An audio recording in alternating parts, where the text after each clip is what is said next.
Help support the show by joining the Patreon or becoming a YouTube member. Also, hit that like button and subscribe if you want more Browns-focused content. The Browns coaching search. This is one in an exercise of stuff that I talked about at the beginning of the coaching search, right? When we talked about this coaching opening, possibly opening up, and I mean, this was weeks before Kevin even got fired.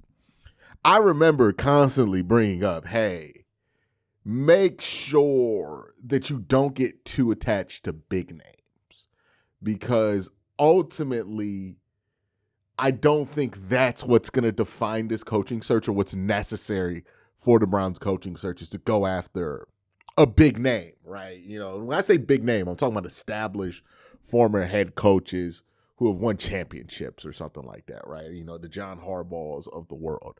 I didn't think that's where this Browns job, that's where that would be the best fit for that person or for this Browns job.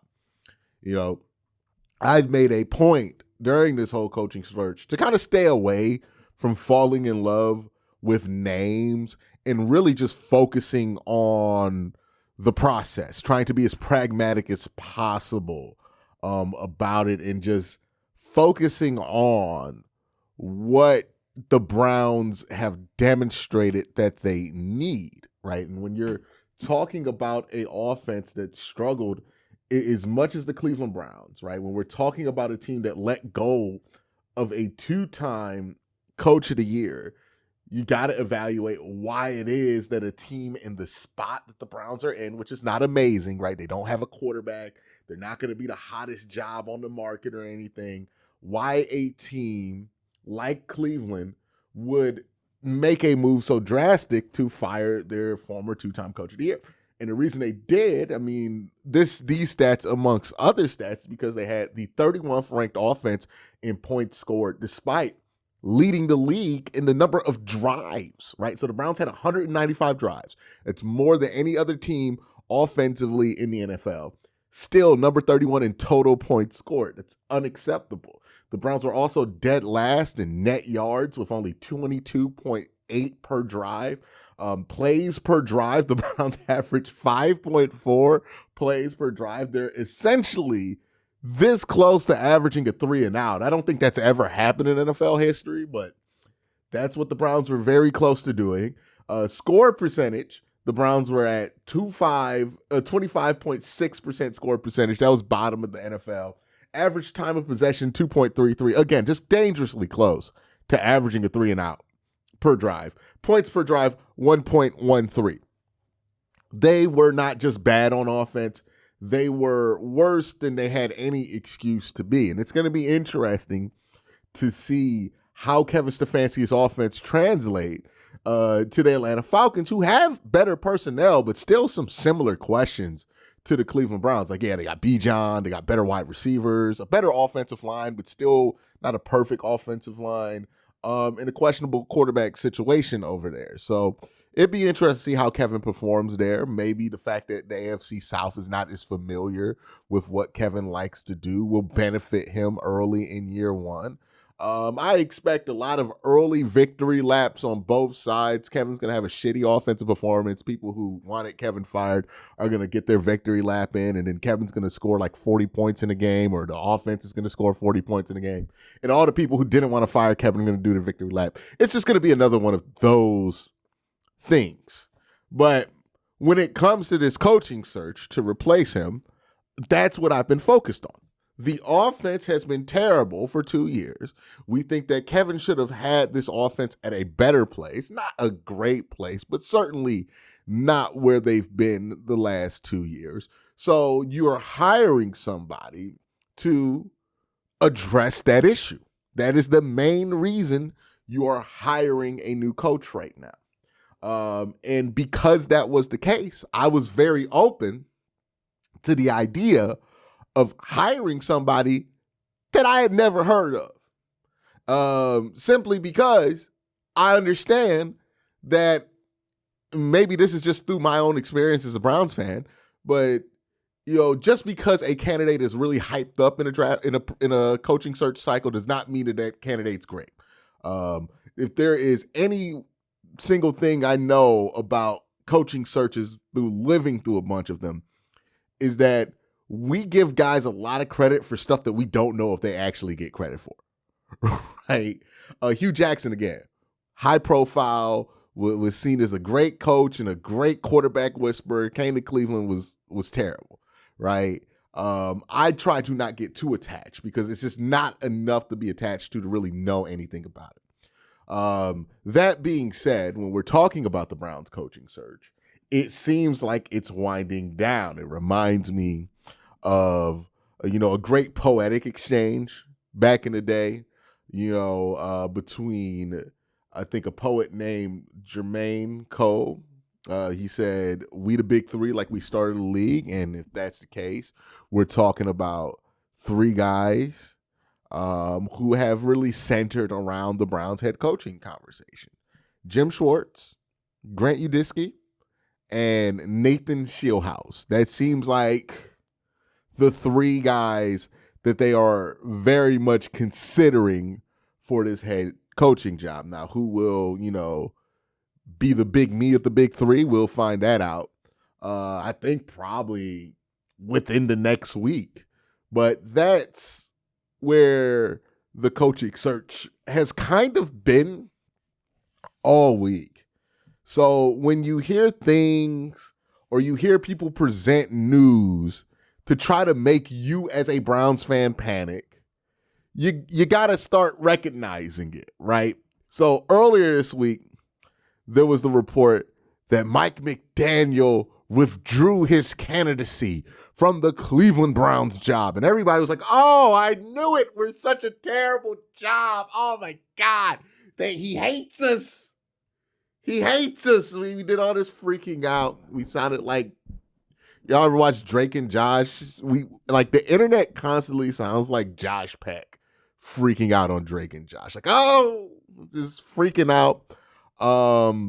And that was very unwarranted because what we had found out with Mike McDaniel was that he didn't just turn down the Browns. He turned down the Raiders. He turned down the Ravens. And the reason he turned that down was because he felt like, one, he did not have a great chance of landing either of those jobs as a head coach. He did not think that the Browns were going to hire him. He did not think that the 49ers. He did not think that the Raiders were going to hire him, and he was not confident that the Ravens were going to hire him as head coach. So given that he did not feel like he was going to get a head coaching job, he saw the Los Angeles Charger job open up, and he took that job. It's really that simple. It wasn't, oh, man, he chose the Chargers OC job over the Browns. No, he chose what he felt was most pragmatic. And what he felt like was most pragmatic was, hey, this is a good offensive coordinator job that's open up. You got a stable head coach there in Jim Harbaugh, who they're committed to. They're not going to fire him anytime soon. Got a franchise quarterback to work with and a commitment on offense to put more resources there. You can make something happen there if you're Mike McDaniel. Re-enter the market where you're more certain to get a job. He looked at the Cleveland opportunity, did not think he was going to get the job. He looked at the Raiders opportunity, did not think he was going to get the job. And he looked at the Ravens opportunity, did not think he was going to get the job. Mike McDaniel did not choose being an offensive coordinator over getting the Browns job. He decided that he did not think he was going to get a head coaching job this cycle, so he took the best offensive coordinator job available. That's not the way that people have tried to frame it, though. People have tried to frame it like this whole LOL Browns story and freaking out, oh my God, but that's not what happened. That's not even close to what happened. Again, he's not turning down a job offer. The Browns were never offering Mike McDaniel the job. That was not what was in the cards. And I think people need to keep that in mind while they look for things and try to source for things that they're trying to freak out about. This gets us to our most recent bit of news here about Jesse Minter. Now, Jesse Minter interviewed for the Browns job, and much like Mike McDaniel, got a second interview, and before his second interview, decided to withdraw his name from the candidacy of the Cleveland Browns job. Now, in the report, it says that Jesse Minter is going to focus on jobs where he has the opportunity to actually get the job. And the Browns just did not seem like a place that was going to hire him. So again, a similar thing with Mike McDaniel, where Mike McDaniel did not think he was going to get the Browns head coaching job. If Mike McDaniel did think he had a good chance of getting the job, he probably would have tried to get the job. But he did not think he had a good chance. Jesse Minter is a different situation because it's been heavily rumored and reported that Jesse Minter's about to take the job in Baltimore. So I think if you're Jesse Minter and you have a pretty solid understanding with the Baltimore Ravens that you're about to take their head coach job, well, where's your energy better spent? Interviewing a bunch of places you don't think are going to offer you, or doing more work on the Baltimore Ravens? As I have been recording this video, it has come out that Jesse Minter has taken the Ravens job, which is exactly what I thought happened when that news broke about, oh, he's not going to take the Browns interview. It had nothing to do with the Browns. That report did not tell you anything about what people feel about the Browns opening. It just told you that Jesse Minter was taking the Ravens opening. My case stands. A lot of people want you to freak out about this Browns coaching search. And again, we're freaking out about things that we really should have known going into it, which is this job was only really going to make sense for guys with less experience, guys with less name value. And I think that's fine for the reasons why the Browns job is opening up. The Browns are not some championship team with a quarterback who's a season away from being a Super Bowl contender. They don't need to hire a guy with the resume of Andy Reid or John Harbaugh to get them over the top. This is a team that needs to develop and have a coach who could develop with the young core of the roster that is there.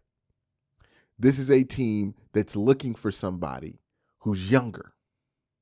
This is a team that's looking for somebody who can develop players and be ahead of the curve offensively when it comes to the NFL. And if that's the case, then you're okay with going after guys who aren't the biggest names in the world because you're saying to yourself, we're going to develop this guy. The Browns are not in a situation where they need some ready-made, not going to make any young mistake coach because they're trying to win a Super Bowl this year. We are so far away from that. They need somebody who can help them rebuild this offense. They need somebody who can build with this offense.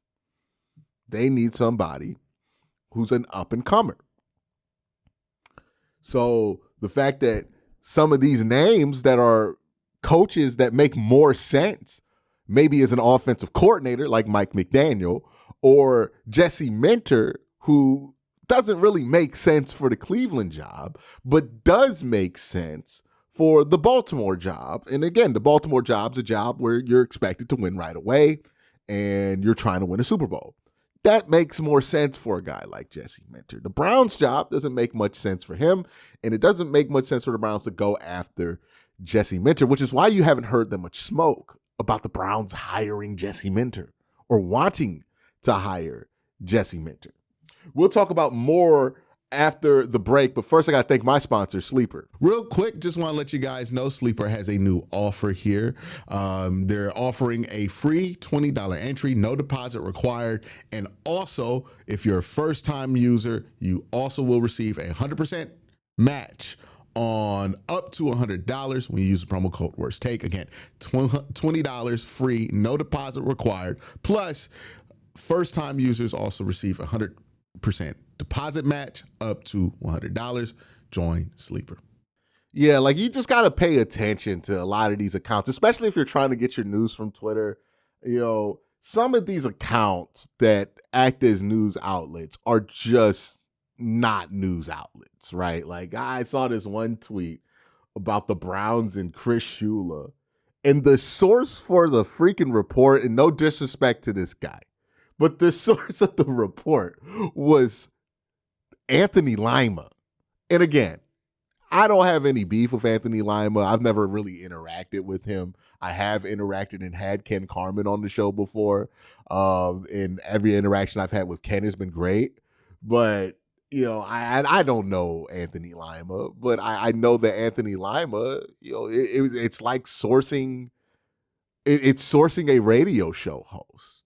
That's not a good source, right? And it's not even like I think Anthony Lima was trying to break news. I think he just made an observation that he felt like was true from his perspective. But that's not a report. It's not a double source confirmed report.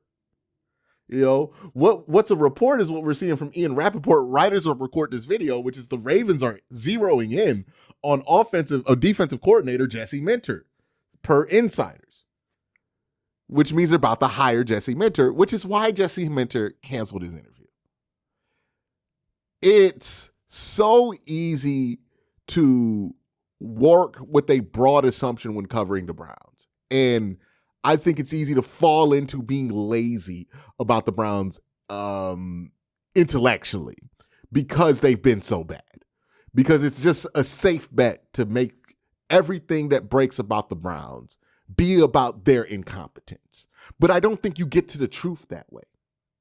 I think the way that you get to the truth is just trying to just look at everything and look at all the details surrounding it and not just assuming that, oh, this is good Browns or Browns bad here, right? Just trying to evaluate it. And what we saw with these two name drops over the last couple of days is that people made a big deal out of something that was nothing.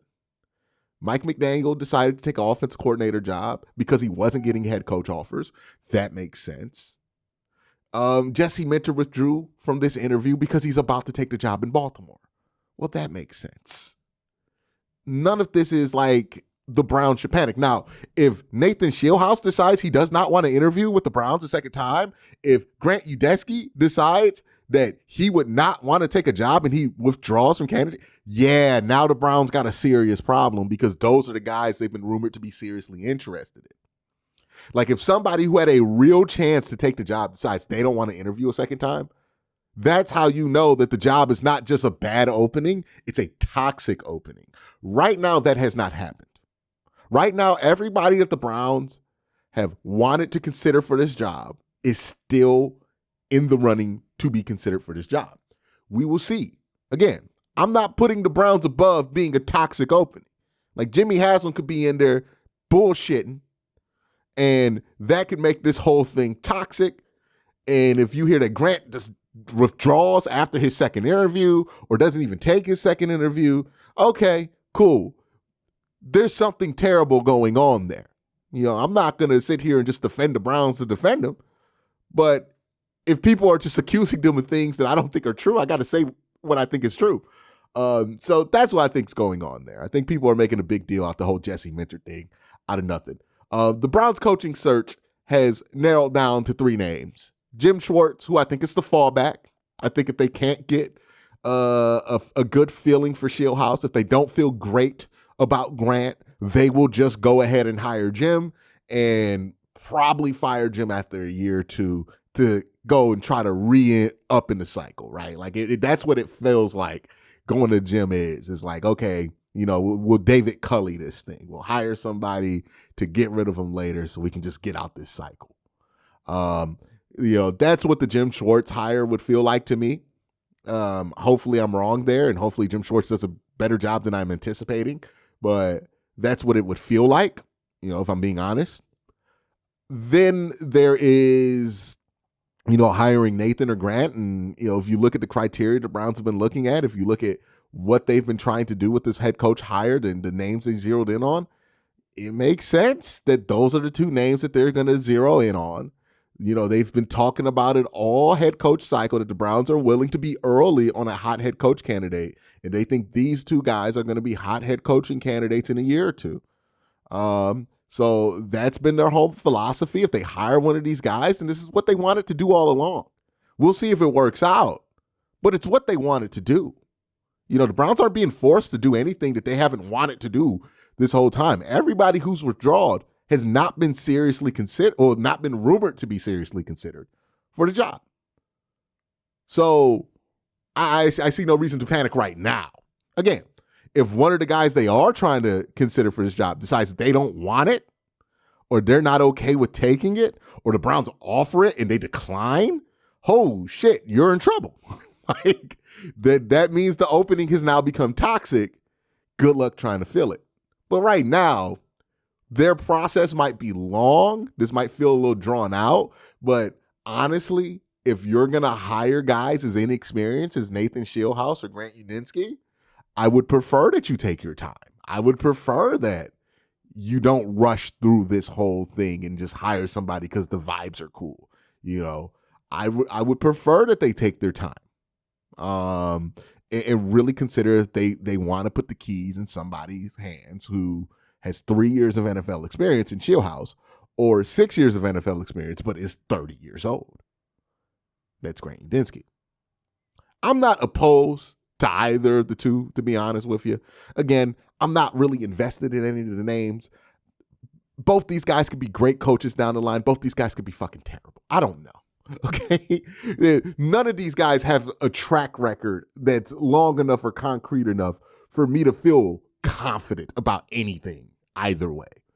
But, you know, it feels like this is what they wanted to do. It feels like those are the two guys that they want to zero in on.